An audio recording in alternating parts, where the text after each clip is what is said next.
নমস্কার বন্ধুরা, সুবচনের সাহিত্য সভায় আপনাদের স্বাগত জানাই। আজ আমি আপনাদের পড়ে শোনাব রবীন্দ্রনাথ ঠাকুরের লেখা একটি ছোট গল্প দুরাশা। দার্জিলিংয়ে গিয়া দেখিলাম মেঘে বৃষ্টিতে 10 দিক আচ্ছন্ন। ঘরের বাহির হইতে ইচ্ছা হয় না, ঘরের মধ্যে থাকিতে আরও অনিচ্ছা জন্মে। হোটেলে প্রাতঃকালের আহার সমাধা করিয়া পায়ে মোটা বুট এবং আপাদমস্তক ম্যাকিন্টশ পরিয়া বেড়াইতে বাহির হইয়াছি। ক্ষণে ক্ষণে টিপ টিপ করিয়া বৃষ্টি পড়িতেছে এবং সর্বত্র ঘন মেঘের কুজ্ঝটিকায় মনে হইতেছে যেন বিধাতা হিমালয় পর্বত শুদ্ধ সমস্ত বিশ্বচিত্র রবার দিয়া ঘষিয়া ঘষিয়া মুছিয়া ফেলিবার উপক্রম করিয়াছে। জনশূন্য ক্যালকাটা রোডে একাকী পদচারণ করিতে করিতে ভাবিতেছিলাম, অবলম্বনহীন মেঘরাজ্যে আর তো ভালো লাগে না। শব্দ স্পর্শ রূপময়ী বিচিত্রা ধরণী মাতাকে পুনরায় 5 ইন্দ্রিয় দ্বারা 5 রকমে আঁকড়িয়া ধরিবার জন্য প্রাণ আকুল হইয়া উঠিয়াছে। এমন সময়ে অনতি দূরে রমণী কণ্ঠের সকরুণ রোদন গুঞ্জন ধ্বনি শুনিতে পাইলাম। রোগ শোক সংকুল সংসারে রোদন ধ্বনিটা কিছুই বিচিত্র নহে। অন্যত্র অন্য সময় হইলে ফিরিয়া চাহিতাম কিনা সন্দেহ, কিন্তু এই অসীম মেঘরাজ্যের মধ্যে সে রোদন সমস্ত লুপ্ত জগতের একমাত্র রোদনের মতো আমার কানে আসিয়া প্রবেশ করিল। তাহাকে তুচ্ছ বলিয়া মনে হইল না। শব্দ লক্ষ্য করিয়া নিকটে গিয়ে দেখিলাম গৈরিক বসনাবৃতা নারী, তাহার মস্তকে স্বর্ণ কপিশ জটাভার চূড়া আকারে আবদ্ধ, পথপ্রান্তে শিলাখণ্ডের উপর বসিয়া মৃদুস্বরে ক্রন্দন করিতেছে। তাহা সদ্য শোকের বিলাপ নহে, বহুদিন সঞ্চিত নিঃশব্দ শান্তি ও অবসাদ আজ মেঘান্ধকার নির্জনতার ভারে ভাঙিয়া উচ্ছ্বসিত হইয়া পড়িতেছে। মনে মনে ভাবিলাম, এ বেশ হইল, ঠিক যেন ঘর গড়া গল্পের মতো আরম্ভ হইল। পর্বত শৃঙ্গে সন্ন্যাসিনী বসিয়া কাঁদিতেছে, ইহা যে কখনো চর্মচক্ষে দেখিব এমন আশা কখনো করি নাই। মেয়েটি কোন জাত ঠাহর হইল না। সদয় হিন্দি ভাষায় জিজ্ঞাসা করিলাম, কে তুমি? তোমার কি হইয়াছে? প্রথমে উত্তর দিল না। মেঘের মধ্য হইতে সজল দীপ্ত নেত্রে আমাকে একবার দেখিয়া লইল। আমি আবার কহিলাম, আমাকে ভয় করিও না, আমি ভদ্রলোক। শুনিয়া সে হাসিয়া খাস হিন্দুস্থানিতে বলিয়া উঠিল, বহুদিন হইতে ভয় ডরের মাথা খাইয়া বসিয়া আছি, লজ্জা শরমও নাই। বাবুজি, এক সময়ে আমি যে জেনানায় ছিলাম সেখানে আমার সহোদর ভাইকে প্রবেশ করিতে হইলেও অনুমতি লইতে হইত। বিশ্ব সংসারে আমার পর্দা নাই। প্রথমটা একটু রাগ হইল। আমার চালচলন সমস্তই সাহেবী, কিন্তু এই হতভাগিনী বিনা দ্বিধায় আমাকে বাবুজি সম্বোধন করে কেন? ভাবিলাম, এখানেই আমার উপন্যাস শেষ করিয়া সিগারেটের ধোঁয়া উড়াইয়া উদ্ধত নশা সাহেবিয়ানা রেলগাড়ির মতো সশব্দে সবেগে সদর্পে প্রস্থান করি। অবশেষে কৌতূহল জয়লাভ করিল। আমি কিছু উচ্চ ভাব ধারণ করিয়া বক্র গ্রীবায় জিজ্ঞাসা করিলাম, তোমাকে কিছু সাহায্য করিতে পারি? তোমার কোনো প্রার্থনা আছে? সে স্থিরভাবে আমার মুখের দিকে চাহিল এবং ক্ষণকাল পরে সংক্ষেপে উত্তর করিল, আমি বদ্রাওনের নবাব গোলাম কাদের খাঁর পুত্রী। বদ্রাওন কোন মুলুকের এবং গোলাম কাদের খাঁ কোন নবাব এবং তাহার কন্যা যে কি দুঃখে সন্ন্যাসিনী বেশে দার্জিলিংয়ে ক্যালকাটা রোডের ধারে বসিয়া কাঁদিতে পারে, আমি তাহার বিন্দু বিসর্গ জানি না এবং বিশ্বাসও করি না। কিন্তু ভাবিলাম রসভঙ্গ করিব না, গল্পটি দিব্য জমিয়া আসিতেছে। তৎক্ষণাৎ সুগম্ভীর মুখে সুদীর্ঘ সেলাম করিয়া কহিলাম, বিবি সাহেব, মাফ করো, তোমাকে চিনিতে পারি নাই। চিনিতে না পারিবার অনেকগুলো যুক্তিসঙ্গত কারণ ছিল, তাহার মধ্যে সর্বপ্রধান কারণ, তাহাকে পূর্বে কস্মিন কালে দেখি নাই। তাহার উপর এমনই কুয়াশা যে নিজের হাত পা কয়েকখানি চিনিয়া লওয়াও দুঃসাধ্য। বিবি সাহেবও আমার অপরাধ লইলেন না এবং সন্তুষ্ট কণ্ঠে দক্ষিণ হস্তের ইঙ্গিতে স্বতন্ত্র শিলাখণ্ড নির্দেশ করিয়া আমাকে অনুমতি দিলেন বৈঠিয়ে। দেখিলাম রমণীর আদেশ করিবার ক্ষমতা আছে। আমি তাহার নিকট হইতে সেই সিক্ত শৈবালাচ্ছন্ন কঠিন বন্ধুর শিলাখণ্ড তলে আসন গ্রহণের সম্মতি প্রাপ্ত হইয়া এক অভাবনীয় সম্মান লাভ করিলাম। বদ্রাওনের গোলাম কাদের খাঁর পুত্রী নূর উন্নিসা বা মেহের উন্নিসা বা নূর উল মুলুক আমাকে দার্জিলিংয়ে ক্যালকাটা রোডের ধারে তাহার অনতি দূরবর্তী অনতি উচ্চ পঙ্কিল আসনে বসিবার অধিকার দিয়াছেন। হোটেল হইতে ম্যাকিন্টশ পরিয়া বাহির হইবার সময় এমন সুমহৎ সম্ভাবনা আমার স্বপ্নেরও অগোচর ছিল। হিমালয় বক্ষে শিলাতলে একান্তে দুইটি পান্থ নরনারীর রহস্যালাপ কাহিনী সহসা সদস্য সম্পূর্ণ কবষ্ণ কাব্যকথার মতো শুনিতে হয়। পাঠকের হৃদয়ের মধ্যে দূরাগত নির্জন গিরিকন্দরের নির্জন প্রপাত ধ্বনি এবং কালিদাস রচিত মেঘদূত কুমার সম্ভবের বিচিত্র সঙ্গীত মর্মর জাগ্রত হইয়া উঠিতে থাকে।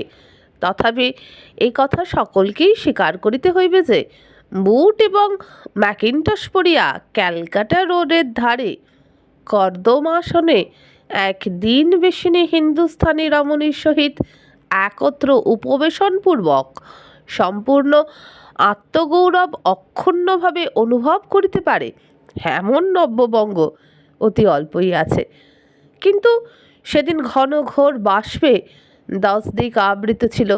সংসারের নিকট চক্ষু লজ্জা রাখিবার কোনো বিষয় কোথাও ছিল না। কেবল অনন্ত মেঘরাজ্যের মধ্যে বদ্রাওনের নবাব গোলাম কাদের খাঁর পুত্রী এবং আমি, এক নববিকশিত বাঙালি সাহেব, দুইজনে দুইখানি প্রস্তরের উপর বিশ্বজগতের 2 খণ্ড প্রলয়াবশেষের ন্যায় অবশিষ্ট ছিলাম। এই বিশ্বদৃশ্য সম্মেলনের পরম ইতিহাস কেবল আমাদের অদৃষ্টের গোচর ছিল, কাহারও দৃষ্টিগোচর ছিল না। আমি কহিলাম, বিবি সাহেব, তোমার এ হাল কে করিল? বদ্রাওন কুমারী কপালে করাঘাত করিলেন, কহিলেন, কে এ সমস্ত করায় তা আমি কি জানি। এত বড় প্রস্তরময় কঠিন হিমালয়কে কে সামান্য বাষ্পের মেঘে অন্তরাল করিয়াছে? আমি কোনরূপ দার্শনিক তর্ক না তুলিয়া সমস্ত স্বীকার করিয়া লইলাম। কহিলাম, তা বটে, অদৃষ্টের রহস্য কে জানে, আমরা তো কীট মাত্র। তর্ক তুলিতাম, বিবি সাহেবকে আমি এত সহজে নিষ্কৃতি দিতাম না, কিন্তু আমার ভাষায় কুলাইত না। দারোয়ান এবং বেহারাদের সংসর্গে যেটুকু হিন্দি অভ্যস্ত হইয়াছে, তাহাতে ক্যালকাটা রোডের ধারে বসিয়া বদ্রায়নের অথবা অন্য কোনো স্থানের কোনো নবাব পুত্রের সহিত অদৃষ্টবাদ ও স্বাধীন ইচ্ছাবাদ সম্বন্ধে সুস্পষ্টভাবে আলোচনা করা আমার পক্ষে অসম্ভব হইত। বিবি সাহেব কহিলেন, আমার জীবনের আশ্চর্য কাহিনী অদ্যই পরিসমাপ্ত হইয়াছে। যদি ফরমায়েশ করেন তো তা বলি। আমি শশব্যস্ত হইয়া কহিলাম, বিলক্ষণ, ফরমায়েশ কিসের? যদি অনুগ্রহ করেন তো শুনিয়া শ্রবণ সার্থক করি। কেহ না মনে করেন আমি ঠিক এই কথাগুলি এমনিভাবে হিন্দুস্তানি ভাষায় বলিয়াছিলাম। বলিবার ইচ্ছা ছিল, কিন্তু সামর্থ্য ছিল না। বিবি সাহেব যখন কথা কহিতেছিলেন, আমার মনে হইতেছিল যেন শিশিরস্নাত স্বর্ণশীর্ষ স্নিগ্ধ শ্যামল শস্যক্ষেত্রের উপর দিয়া প্রভাতের মন্দ মধুর বায়ু হিল্লোলিত হইয়া যাইতেছে। তাহার পদে পদে এমন সহজ নম্রতা, এমন সৌন্দর্য, এমন বাক্যের অবারিত প্রবাহ। আর আমি অতি সংক্ষেপে খণ্ড খণ্ডভাবে বর্বরের মতো সোজা সোজা উত্তর দিতেছিলাম। ভাষায় সেরূপ সুসম্পন্ন অবিচ্ছন্ন সহজ শিষ্টতা আমার কোনো কালে জানা ছিল না। বিবি সাহেবের সহিত কথা কহিবার সময় এই প্রথম নিজের আচরণের দীনতা পদে পদে অনুভব করিতে লাগিলাম। তিনি কহিলেন, আমার পিতৃকুলে দিল্লির সম্রাট বংশের রক্ত প্রবাহিত ছিল। সেই কুলগর্ব রক্ষা করিতে গিয়া আমার উপযুক্ত পাত্রের সন্ধান পাওয়া দুঃসাধ্য হইয়াছিল।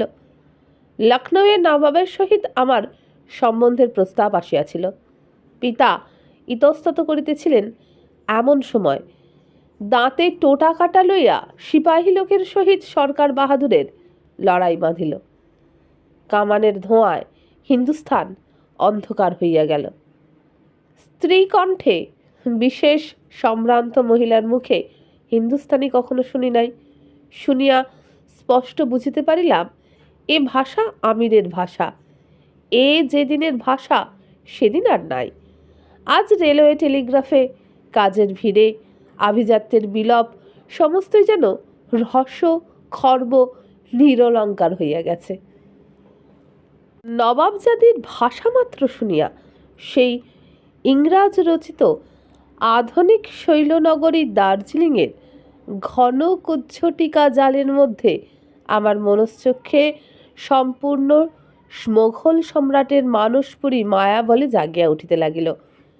শ্বেত প্রস্তর রচিত বড় বড় অভ্রভেদী সৌধ শ্রেণী, পথে লম্বপুচ্ছ, অশ্বপৃষ্ঠে মৎস্যলন্দের সাজ, হস্তিপৃষ্ঠে স্বর্ণ ঝালর খচিত হাওদা, পুরবাসীগণের মস্তকে বিচিত্র বর্ণের উষ্ণীষ, শালের, রেশমের, মসলিনের প্রচুর প্রসর জামা, পায়জামা, কোমরবন্ধে বক্র তরবারি, জরির জুতোর অগ্রভাগে বক্র শীর্ষ, সুদীর্ঘ অবসর, সুলম্ব পরিচ্ছেদ, সুপ্রচুর শিষ্টাচার। নবাবপুত্রী কহিলেন, আমাদের কেল্লা যমুনার তীরে। আমাদের ফৌজের অধিনায়ক ছিল একজন হিন্দু ব্রাহ্মণ। তাহার নাম ছিল কেশরলাল।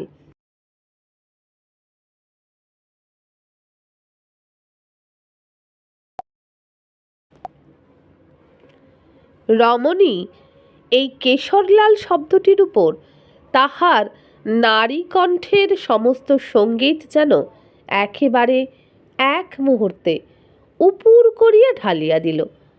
আমি ছড়িটা ভূমিতে রাখিয়া নড়িয়া চড়িয়া খাড়া হইয়া বসিলাম। কেশরলাল পরম হিন্দু ছিল। আমি প্রত্যহ প্রত্যুষে উঠিয়া অন্তঃপুরের গবাক্ষ হইতে দেখিতাম কেশরলাল আবক্ষ যমুনার জলে নিমগ্ন হইয়া প্রদক্ষিণ করিতে করিতে জোর করে ঊর্ধ্বমুখে নবোদিত সূর্যের উদ্দেশ্যে অঞ্জলি প্রদান করিত। পরে সিক্তবস্তে ঘাটে বসিয়া একাগ্রমনে জপ সমাপন করিয়া পরিষ্কার সুকণ্ঠে ভৈর রাগে ভজন গান করিতে করিতে গৃহে ফিরিয়া আসিত। আমি মুসলমান বালিকা ছিলাম, কিন্তু কখনো স্বধর্মের কথা শুনি নাই এবং স্বধর্মসঙ্গত উপাসনা বিধিও জানিতাম না। তখনকার দিনে বিলাসে মদ্যপানে, স্বেচ্ছাচারে আমাদের পুরুষেরদের মধ্যেও ধর্মবন্ধন শিথিল হইয়া গিয়াছিল এবং অন্তঃপুরের প্রমোদ ভবনেও ধর্ম সজীব ছিল না। আমার মনে বোধ করি স্বাভাবিক ধর্ম পিপাসা দিয়াছিলেন, অথবা আর কোনো নিগূঢ় কারণ ছিল কিনা বলিতে পারি না, কিন্তু প্রত্যহ প্রশান্ত প্রভাতে নবন্মেষিত অরুণালোকে নিস্তরঙ্গ নীল যমুনার নির্জন শ্বেত সোপানতটে কেশরলালের পূজা অর্চনা দৃশ্যে আমার সদ্য সুপ্তথিত অন্তঃকরণ একটি অব্যক্ত ভক্তি মাধুর্যে পরিপ্লুত হইয়া যাইত।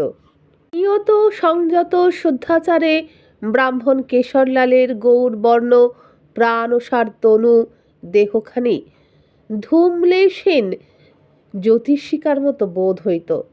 ব্রাহ্মণের পুণ্য মাহাত্ম্য অপূর্ব শ্রদ্ধা ভরে এই মুসলমান দহিতার মূঢ় হৃদয়কে বিনম্র করিয়া দিত। একটি হিন্দু বাঁদি ছিল, সে প্রতিদিন নত হইয়া প্রণাম করিয়া কেশরলালের পদধূলি লইয়া আসিত। দেখিয়া আমার আনন্দও হইত, ঈর্ষাও জন্মিত। ক্রিয়াকর্ম পার্বণ উপলক্ষে এই বন্দিনীর মধ্যে মধ্যে ব্রাহ্মণ ভোজন করাইয়া দক্ষিণা দেওয়ার ইচ্ছা হইত এবং তাহা সে করিত। আমি নিজে হইতে তাহাকে অর্থ সাহায্য করিয়া বলিতাম, তুই কেশরলালকে নিমন্ত্রণ করিবি না? সে জিভ কাঠিয়া বলিত, কেশরলাল ঠাকুর কাহারও অন্ন গ্রহণ বা দান প্রতিগ্রহণ করেন না। এইরূপে পরোক্ষে বা প্রত্যক্ষে কেশরলালকে কোনরূপ ভক্তি চিহ্ন দেখাইতে না পারিয়া আমার চিত্ত যেন ক্ষুব্ধ ক্ষুধাতুর হইয়া থাকিত। আমাদের পূর্বপুরুষের কেহ একজন একটি ব্রাহ্মণ কন্যাকে বলপূর্বক বিবাহ করিয়া আনিয়াছিলেন। আমি অন্তঃপুরের প্রান্তে বসিয়া তাহারই পুণ্য রক্তপ্রবাহ আপন শিরার মধ্যে অনুভব করিতাম এবং সেই রক্তসূত্রে কেশরলালের সহিত একটি ঐক্য সম্বন্ধ কল্পনা করিয়া কিয়ৎ পরিমাণে তৃপ্তিবোধ হইত। হিন্দু দাসের নিকটে হিন্দু ধর্মের সমস্ত আচার ব্যবহার, দেবদেবীর সমস্ত আশ্চর্য কাহিনী, রামায়ণ মহাভারতের সমস্ত অপূর্ব ইতিহাস তন্ন তন্ন করিয়া শুনিতাম। শুনিয়া সেই অন্তঃপুরের প্রান্তে বসিয়া হিন্দু জগতের এক অপরূপ দৃশ্য আমার মনের সম্মুখে উদ্ঘাটিত হইত। মূর্তি প্রতিমূর্তি, ঘণ্টা শঙ্খধ্বনি, স্বর্ণচূড়া খচিত দেবালয়, ধূপ ধুনার ধূম, অগরুচন্দন মিশ্রিত পুষ্পরাশির সুগন্ধ, যোগী সন্ন্যাসীর অলৌকিক ক্ষমতা, ব্রাহ্মণের অমানসিক মাহাত্ম্য, মানুষ ছদ্মবেশধারী দেবতাদের বিচিত্র লীলা সমস্ত জড়িত হইয়া আমার নিকটে এক অতি পুরাতন, অতি বিস্তীর্ণ, সুদূর অপ্রাকৃত মায়ালোকের সৃজন করিত। আমার চিত্ত যেন নির্হারা ক্ষুদ্র পক্ষীর ন্যায় প্রদোষকালের একটি প্রকাণ্ড প্রাচীন প্রাসাদের কক্ষে কক্ষে উড়িয়া উড়িয়া বেড়াইত। হিন্দু সংসার আমার বালিকা হৃদয়ের নিকট একটি পরম রমণীয় রূপকথার রাজ্য ছিল। এমন সময় কোম্পানি বাহাদুরের সহিত সিপাহী লোকের লড়াই বাঁধিল। আমাদের বদ্রাওনের ক্ষুদ্র কেল্লাটির মধ্যেও বিপ্লবের তরঙ্গ জাগিয়া উঠিল। কেশরলাল বলিল, এইবার গোখাদক গোরালোককে আর্যাবর্ত হইতে দূর করিয়া দিয়া আর একবার হিন্দুস্তানে হিন্দু মুসলমানে রাজপথ লইয়া দ্রুত ক্রীড়া বসাইতে হইবে। পিতা গোলাম কাদের খাঁ সাবধানী লোক ছিলেন। তিনি ইংরাজ জাতিকে একটি বিশেষ আত্মীয় সম্বোধনে সম্বোধন করিয়া কহিলেন, উহারা অসাধ্য সাধন করিতে পারে, হিন্দুস্তানের লোক উহাদের সহিত পারিয়া উঠিবে না। আমি অনিশ্চিত প্রত্যাশে আমার এই ক্ষুদ্র কেল্লাটুকু খোয়াইতে পারিব না। আমি কোম্পানি বাহাদুরের সহিত লড়িব না। যখন হিন্দুস্তানের সমস্ত হিন্দু মুসলমানের রক্ত উত্তপ্ত হইয়া উঠিয়াছে, তখন আমার পিতার এই বণিকের মতো সাবধানতায় আমাদের সকলের মনেই ধিক্কার উপস্থিত হইল। আমার বেগম মাতৃগণ পর্যন্ত চঞ্চল হইয়া উঠিলেন। ওই ফৌজ লইয়া সশস্ত্র কেশরলাল আসিয়া আমার পিতাকে বলিলেন, নবাব সাহেব, আপনি যদি আমাদের পক্ষে যোগ না দেন, তবে যতদিন লড়াই চলে আপনাকে বন্দি রাখিয়া আপনার কেল্লার আধিপত্যভার আমি গ্রহণ করিব। পিতা বলিলেন, সে সমস্ত হাঙ্গামা কিছুই করিতে হইবে না, তোমাদের পক্ষে আমি রহিব। কেশরলাল কহিলেন, ধনকোষ হইতে কিছু অর্থ বাহির করিয়া দিতে হইবে। পিতা বিশেষ কিছু দিলেন না, কহিলেন, যখন যেমন আবশ্যক হইবে আমি দিব। আমার সীমন্ত হইতে পদাঙ্গুলি পর্যন্ত অঙ্গ প্রত্যঙ্গের যত কিছু ভূষণ ছিল সমস্ত কাপড়ে বাঁধিয়া আমার হিন্দু দাসী দিয়া গোপনে কেশরলালের নিকট পাঠাইয়া দিলাম। তিনি গ্রহণ করিলেন। আনন্দে আমার ভূষণবিহীন প্রত্যেক অঙ্গ প্রত্যঙ্গ পুলকে রোমাঞ্চিত হইয়া উঠিল। মরিচা পড়া বন্দুকের চোঙ এবং পুরাতন তলোয়ারগুলি মাজিয়া ঘষিয়া সাপ করিতে প্রস্তুত হইলেন। এমন সময় হঠাৎ একদিন অপরাহ্নে জেলার কমিশনার সাহেব লাল কুর্তি গোড়া লইয়া আকাশে ধুলা উড়াইয়া আমাদের কেল্লার মধ্যে আসিয়া প্রবেশ করিল। আমার পিতা গোলাম কাদের খাঁ গোপনে তাহাকে বিদ্রোহ সংবাদ দিয়াছিলেন। বদরাওনের ফৌজের উপর কেশরলালের এমন একটি অলৌকিক আধিপত্য ছিল যে তাহার কথায় তাহারা ভাঙা বন্দুক ও ভোঁতা তরবারি হস্তে লইয়াই লড়াই করিয়া মরিতে প্রস্তুত হইল। বিশ্বাসঘাতক পিতার গৃহ আমার নিকট নরকের মতো বোধ হইল। ক্ষোভে, দুঃখে, লজ্জায়, ঘৃণায় বুক ফাটিয়া যাইতে লাগিল। তবু চোখ দিয়া এক ফোঁটা জল বাহির হইল না। আমার ভীরু ভ্রাতার পরিচ্ছদ পরিয়া ছদ্মবেশে অন্তঃপুর হইতে বাহির হইয়া গেলাম। কাহারও দেখিবার অবকাশ ছিল না। তখন ধুলা এবং বারুদের ধোঁয়া, সৈনিকের চিৎকার এবং বন্দুকের শব্দ থামিয়া গিয়া মৃত্যুর ভীষণ শান্তি জল, স্থল, আকাশ আচ্ছন্ন করিয়াছে। যমুনার জল রক্ত রাগে রঞ্জিত করিয়া সূর্য অস্ত গিয়াছে। সন্ধ্যাকাশে শুক্লপক্ষের পরিপূর্ণ প্রায় চন্দ্রমা। রণক্ষেত্র মৃত্যুর বিকট দৃশ্যে আকীর্ণ। অন্য সময় হইলে করুণায় আমার বক্ষ ব্যথিত হইয়া উঠিত, কিন্তু সেদিন স্বপ্নাবিষ্টের মতো আমি ঘুরিয়া ঘুরিয়া বেড়াইতেছিলাম, খুঁজিতেছিলাম কোথায় আছে কেশরলাল। সেই একমাত্র লক্ষ্য ছাড়া আর সমস্ত আমার নিকট অলীক বোধ হইতেছিল। খুঁজিতে খুঁজিতে রাত্রি দ্বীপ্রহরে উজ্জ্বল চন্দ্রালোকে দেখিতে পাইলাম রণক্ষেত্রের অদূরে যমুনার তীরে আম্র কানন ছায়ায় কেশরলাল এবং তাহার ভক্ত ভৃত্য দেবকীনন্দনের মৃতদেহ পড়িয়া আছে। বুঝিতে পারিলাম সাংঘাতিক আহত অবস্থায় হয় প্রভু ভৃত্যকে অথবা ভৃত্য প্রভুকে রণক্ষেত্র হইতে এই নিরাপদ স্থানে বহন করিয়া আনিয়া শান্তিতে মৃত্যুহস্তে আত্মসমর্পণ করিয়াছে। প্রথমেই আমি বহুদিনের বুভুক্ষিত ভক্তিবৃত্তির চরিতার্থতা সাধন করিলাম। কেশরলালের পদতলে লুণ্ঠিত হইয়া পড়িয়া আমার আজানু বিলম্বিত কেশজাল উন্মুক্ত করিয়া দিয়া বারংবার তাহার পদধূলি মুছিয়া লইলাম। আমার উত্তপ্ত ললাটে তাহার শীতল পাদপদ্ম তুলিয়া লইলাম। তাহার চরণ চুম্বন করিবা মাত্র বহু দিবসের নিরুদ্ধ অশ্রুরাশি উদ্বেল হইয়া উঠিল। এমন সময় কেশরলালের দেহ বিচলিত হইল এবং সহসা তাহার মুখ হইতে বেদনার অস্ফুট আর্তস্বর শুনিয়া আমি তাহার চরণতল ছাড়িয়া চমকিয়া উঠিলাম। শুনিলাম নিমীলিত নেত্রে শুষ্ক কণ্ঠে একবার বলিলেন, জল।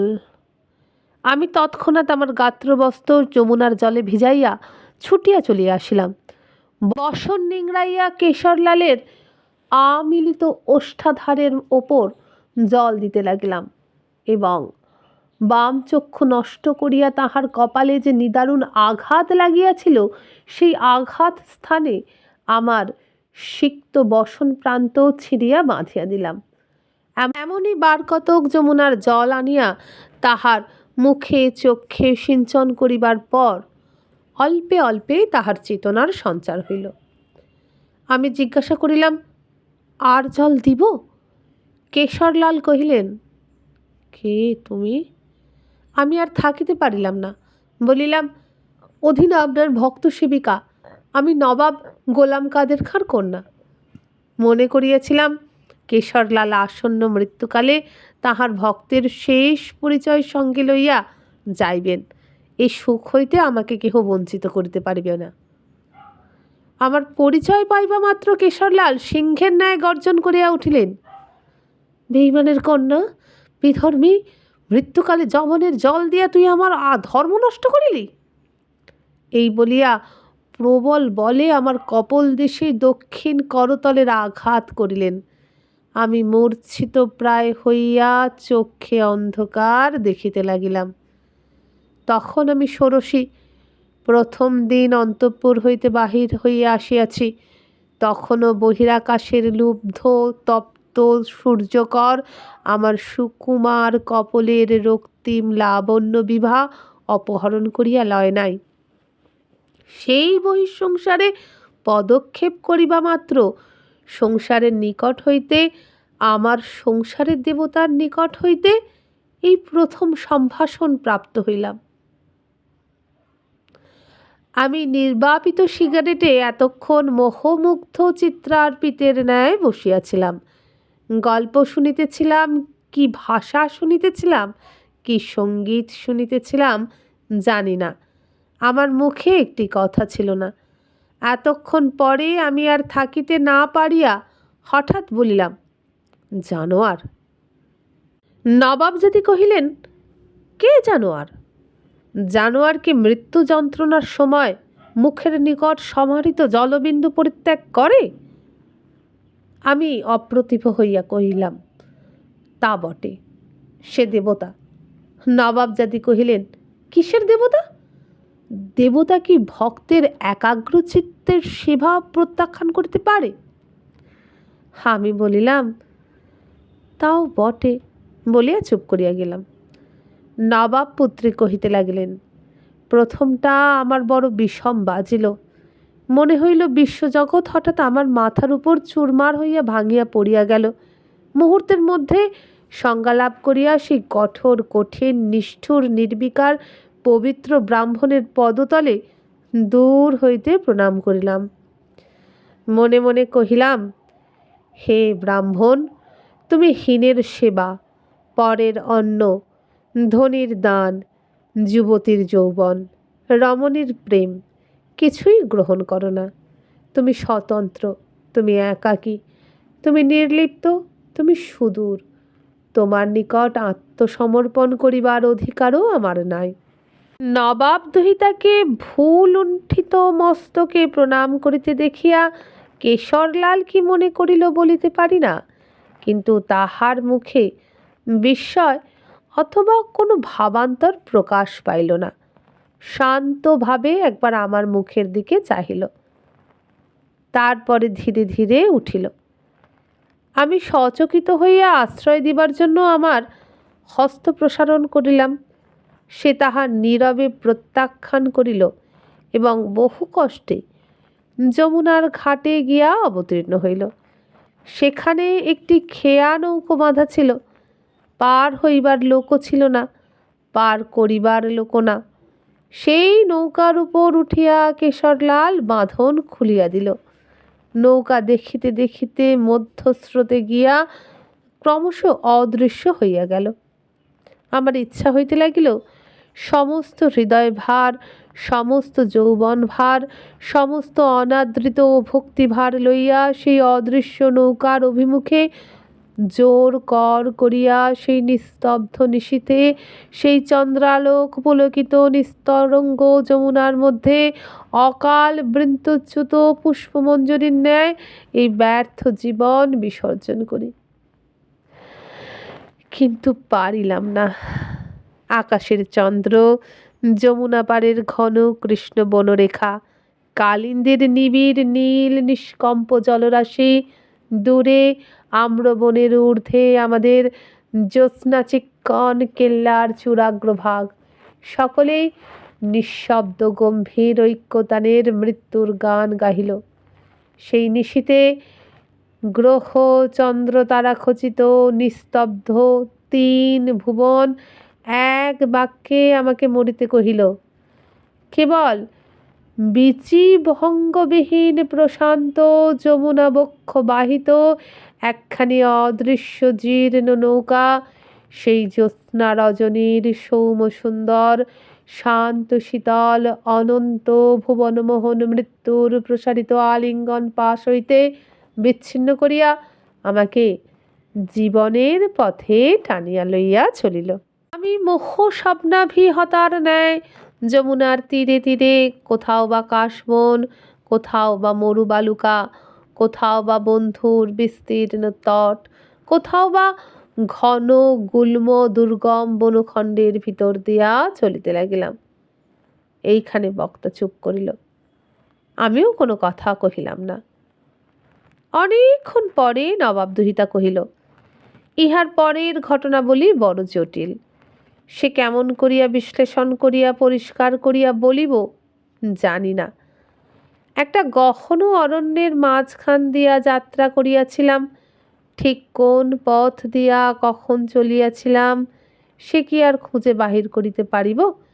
কোথায় আরম্ভ করিব, কোথায় শেষ করিব, কোনটা ত্যাগ করিব, কোনটা রাখিব, সমস্ত কাহিনীকে কি উপায়ে এমন স্পষ্ট প্রত্যক্ষ করিয়া তুলিব যাহাতে কিছুই অসাধ্য, অসম্ভব, অপ্রকৃত বলে বোধ না হয়।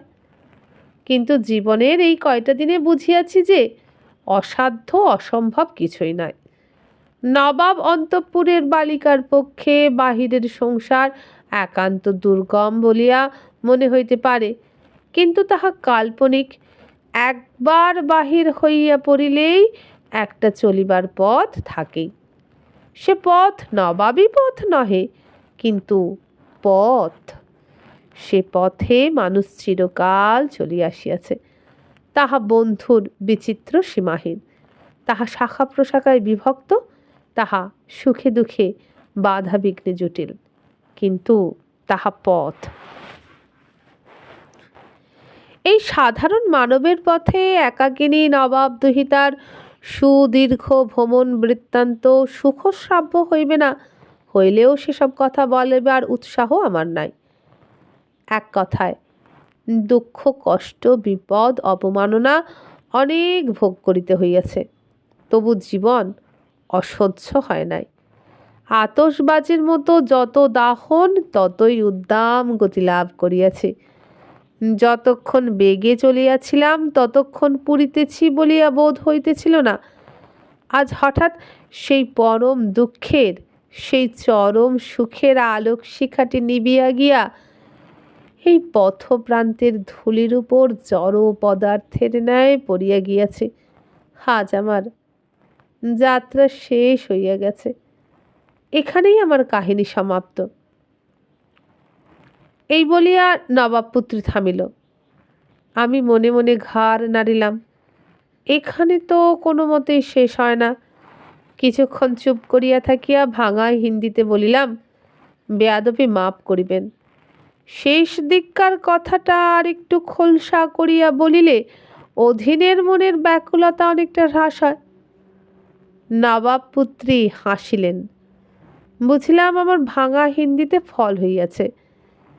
যদি আমি খাস হিন্দিতে বাত চালাইতে পারিতাম তাহা হইলে আমার কাছে তাহার লজ্জা ভাঙিত না, কিন্তু আমি যে তাহার মাতৃভাষা অতি অল্পই জানি, সেইটেই আমাদের উভয়ের মধ্যে বৃহৎ ব্যবধান, সেইটেই আবার আব্রু। তিনি পুনরায় আরম্ভ করিলেন।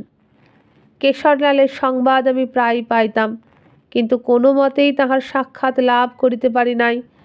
তিনি তাঁতিয়া টোপির দলে মিশিয়া সেই বিপ্লবাচ্ছন্ন আকাশতলে অকস্মাৎ কখনো পূর্বে, কখনো পশ্চিমে, কখনো ঈশানে, কখনো নৈঋতে বজ্রপাতের মতো মুহূর্তের মধ্যে ভাঙিয়া পড়িয়া মুহূর্তের মধ্যে অদৃশ্য হইতেছিলেন।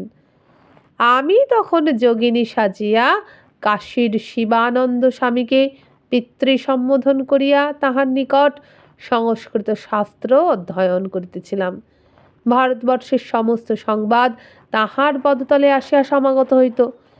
আমি ভক্তি ভরে শাস্ত্র শিক্ষা করিতাম এবং মর্মান্তিক উদ্বেগের সহিত যুদ্ধের সংবাদ সংগ্রহ করিতাম। ক্রমে ব্রিটিশ রাজ হিন্দুস্থানের বিদ্রোহবহ্নি পদতলে দলন করিয়া নিবাইয়া দিল। তখন সহসা কেশরলালের সংবাদ আর পাওয়া গেল না। ভীষণ প্রলয়ালোকের রক্তরশ্মিতে ভারতবর্ষের দূর দূরান্ত হইতে যে সকল বীর মূর্তি ক্ষণে ক্ষণে দেখা যাইতেছিল, হঠাৎ তাহারা অন্ধকারে পড়িয়া গেল। তখন আমি আর থাকিতে পারিলাম না। গুরুর আশ্রয় ছাড়িয়া ভৈরবী বেশে আবার বাহির হইয়া পড়িলাম। পথে পথে তীর্থে তীর্থে মঠে মন্দিরে ভ্রমণ করিয়াছি, কোথাও কেশরলালের কোনো সন্ধান পাই নাই। দুই একজন যাহারা তাহার নাম জানিত কহিল, সে হয় যুদ্ধে নয় রাজদণ্ডে মৃত্যু লাভ করিয়াছে। আমার অন্তরাত্মা কহিল, কখনো নহে, কেশরলালের মৃত্যু নাই। সেই ব্রাহ্মণ, সেই দুঃসহ জলদগ্নি কখনো নির্বাণ পায় নাই। আমার আত্মাহুতি গ্রহণ করিবার জন্য সে এখনো কোনো দুর্গম নির্জন যজ্ঞবেদিতে ঊর্ধ্বশিখা হইয়া জ্বলিতেছে। হিন্দু শাস্ত্রে আছে, জ্ঞানের দ্বারা তপস্যার দ্বারা শূদ্র ব্রাহ্মণ হইয়াছে। মুসলমান ব্রাহ্মণ হইতে পারে কিনা সেই কথার কোনো উল্লেখ নাই। তাহার একমাত্র কারণ এই যে তখন মুসলমান ছিল না। আমি জানিতাম কিশোরলালের সহিত আমার মিলনের বহু বিলম্ব আছে, কারণ তৎপূর্বে আমাকে ব্রাহ্মণ হইতে হইবে। একে একে 30 বৎসর উত্তীর্ণ হইল।